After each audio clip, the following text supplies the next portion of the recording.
Meanwhile, the Academic Staff Union of Universities is proposing stiffer penalties for erring taxpayers in the country.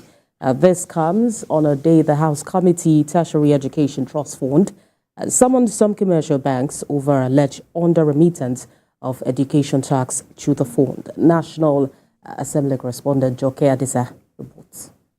Underfunding is still the major problem, slowing down the growth and development of tertiary institutions and a source of acrimony between unions and the authorities. Since 1999, Nigeria has had no less than 15 semesters, which is 66 months of academic interruption due to issues relating to finance. Government's effort at addressing the funding gap led to the creation of TET Fund in 2011.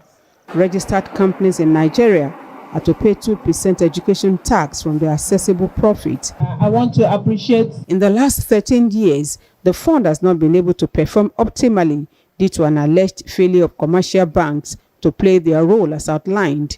This is the order before the Committee on TET Fund. The banks seem to be relying on a purported exemption order which clearly mentioned companies' income tax. We have asked the banks to produce the education tax exemption order, and they have failed to present it. ASUU has always complained about deteriorating infrastructure in the universities and unmet demands relating to welfare. It insists tax defaulters should be held accountable. Why should the president approve a waiver for banks not to pay some tax? And this is the sector of the industry that makes so much profit on a yearly basis. 7 of the 15 banks being investigated were expected to show up here, but only 3 had representatives.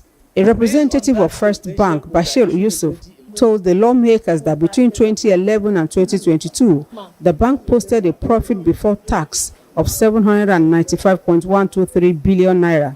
There are certain categories of income that are exempt from tax. Some of them include short-term federal investment income. But the committee identified some discrepancies in the figures. If there is anything that is important to any Nigerian today is the education of our children. So if you are invited to come in and discuss on how we can advance and develop education, I think it must be taken seriously by every Nigerian. The noticeable irregularities in the figures forced the committee to summon the chief executives of all banks earlier invited. Joke Adisa, TVC News, Abuja. And you still on to TVC News this hour. We'll be back with more stories after this break. Stay with us.